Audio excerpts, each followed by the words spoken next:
The following is a presentation of the Marion Patriots Athletics Network.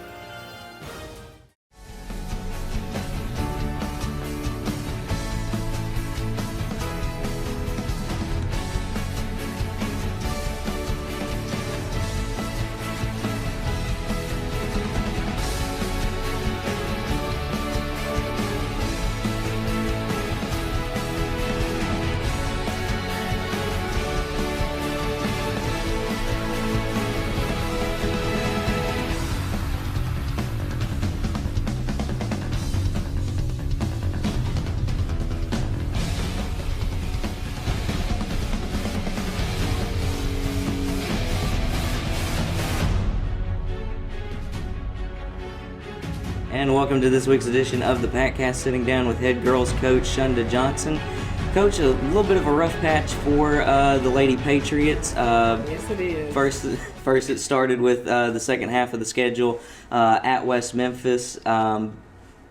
Very tough game. It was a close one at Patriot Arena, but the Lady Blue Devil was able to create that separation, especially in the third quarter. What do you think was the difference in that game? Their ninth grader, she really turned it on. She even flexed on us. She scored a layup and she flexed on us, and it just they had the momentum. It shifted, and we could not get it back. First of all, we could not hit any shots. Like, we missed so many layups. We missed free throws. And that's been kind of our deal right now. You know, multiple missed layups, multiple missed free throws. And you can't win ball games, high percentage shots and you're missing. So momentum shifted and we just couldn't get it back. Could not.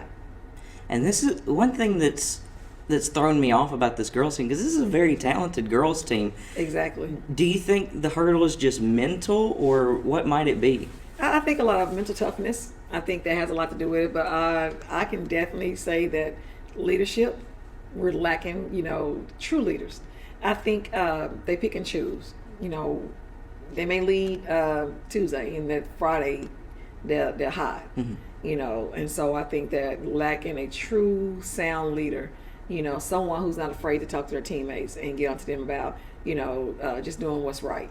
But in retrospect, you still got to be able to do right yourself, so that you won't have to, deal with somebody telling me, you can't tell me what to do, if you're not doing it, so I need a leader by example, and we don't have a consistent one at all. Also in the West Memphis game, Dadriana Kale going out with an ankle sprain. Yes. It's been a while since we talked. What's been the word on Dadriana, and when can we expect her back? Well, normally typical doctors will give you 2 weeks. So either way, it has to be a legitimate 2 weeks, and this will be her second week right here. So not sure if she'll come back, because she'll be getting ready to go into volleyball, and she may play the last couple games, which will be next Tuesday and Thursday. So we just have to see the day. She went at practice Monday, so I don't know how she's feeling, but she was doing band work and she was icing, and that's all you could basically do is just rest.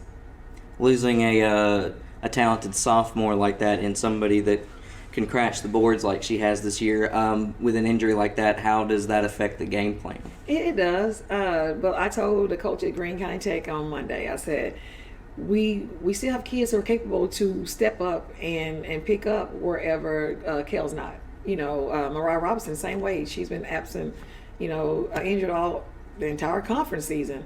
And that's a legitimate 6 to 8 to 10 points a game. So, but we still have a lot of girls who could actually pitch in and make up for those two injured players. Talking about leadership on the team, there's some potential for leadership, especially in the younger groups, in my opinion, anyway. Absolutely. Girls like Jessica Robbins, like a Dadriana, but also I kind of like what we've seen. We had some ninth graders come up these past few weeks. Girls like Kiera Neal, girls like Elise Holloman, Taylor Little. Absolutely. How have they added since they came up? Last night they showed in both the JV and varsity game that they know basketball, and that makes a difference. I believe that we just need more basketball players, not girls who just like to play, but more basketball players, and they contribute. I mean, every time they stepped out there, they did something productive. I noticed after we lost last night, they looked sad because they're not used to losing. And I told Coach Clay today at lunchtime, I was like, listen, I said, these young ladies, I said, that's something to build from if they hate to lose. I said, and we need to be surrounded by some winners, girls who want to win, who will do whatever it takes to win, and don't like the feeling of losing. Junior high season in general, finally finishing. But like we were talking about with these girls, the future of Patriot basketball does seem kind of bright. Right. Who are some other players that might not necessarily have made the jump yet, or maybe some 8th graders that you see some potential in?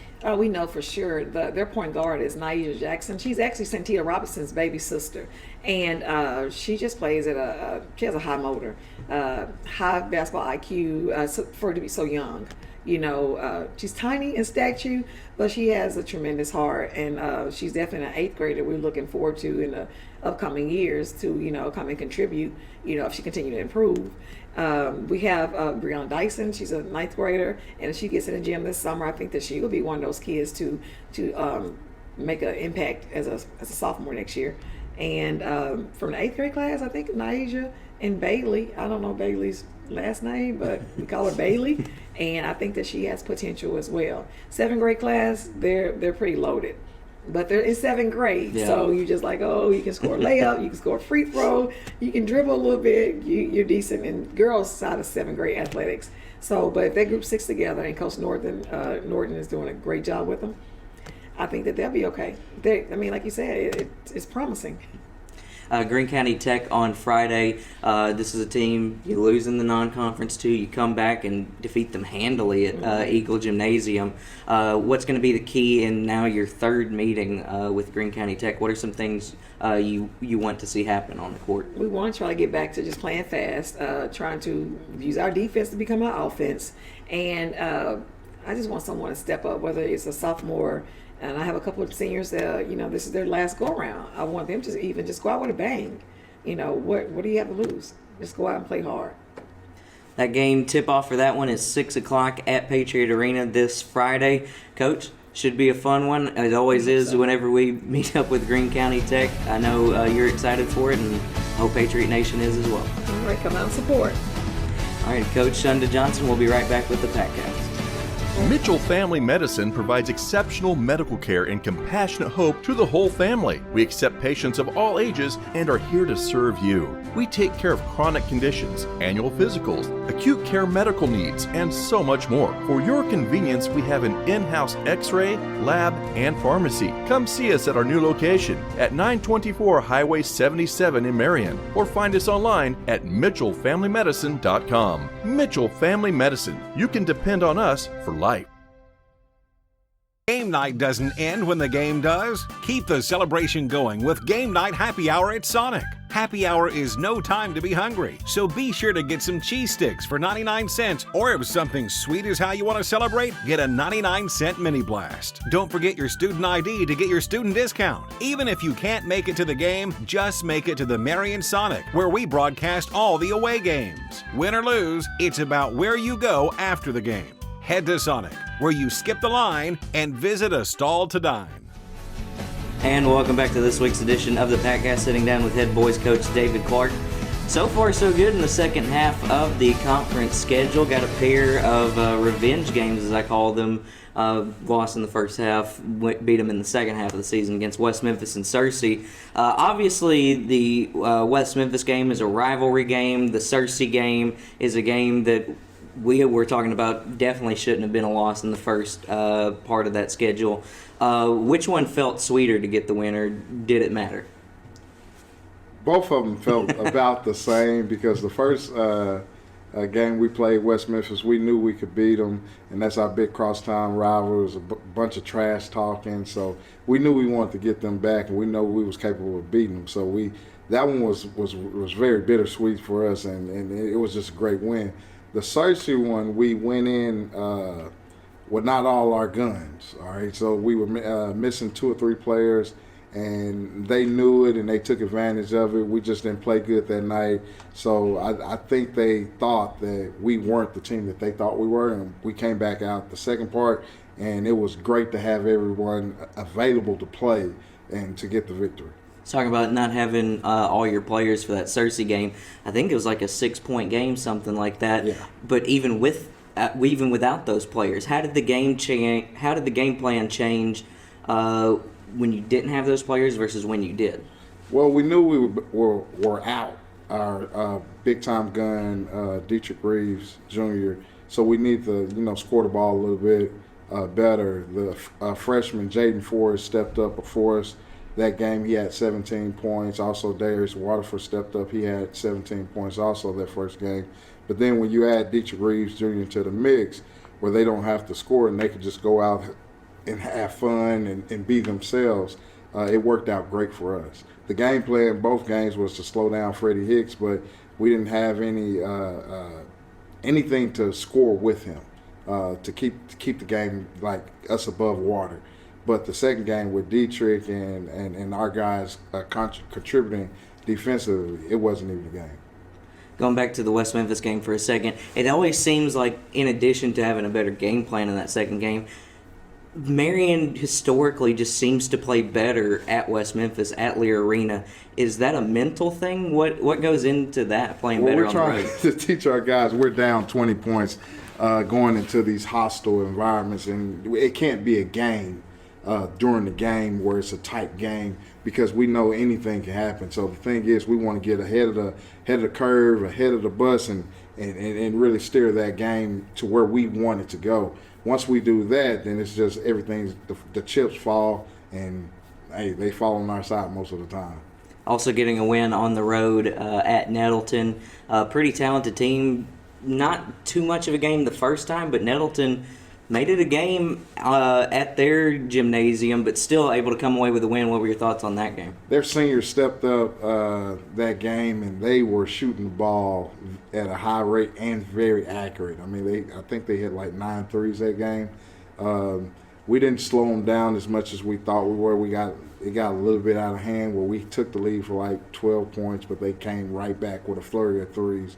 So did Greene County Tech. But at the same time, our guys were able to prevail, and we just kept it defensive-minded and scored the ball at the end to win the game. Last game on the road at Mountain Home, always a tough place to play. Mountain Home seemed to want to slow the game down, but it also looked like your guys were willing to oblige that. Yeah. What were some of the challenges Mountain Home presented to you at the hangar, and how do you think you responded? Well, Mountain Home is always a trap game because of the distance and the drive, the 3.5 to 4 hours you have to drive up there and have to sit around and wait to play. It's a long game for our guys. When you talk about we're out of school all day and then have to sit and wait around for a JV game, a girls game, and then have to play that evening. So it's almost like a 5 to 6 hour wait for our guys to actually get on the floor and do something. But we played a lot of guys, our young guys, and we played them in our JV game, and they were successful in the JV game, had a great JV game against those guys, and it helped our other guys come out and produce against Mount Home. Like I say, it's always a trap game, but our guys stayed focused, and we were on the road, and we were able to come out with the victory. Greene County Tech on Friday, last meeting between it was very close for the majority of the game, then started to pull away late. Again, we talked about a guy like Zane Butler. Just to reiterate, what are some challenges that we get from a team like Greene County Tech, and what are you guys kind of planning for them?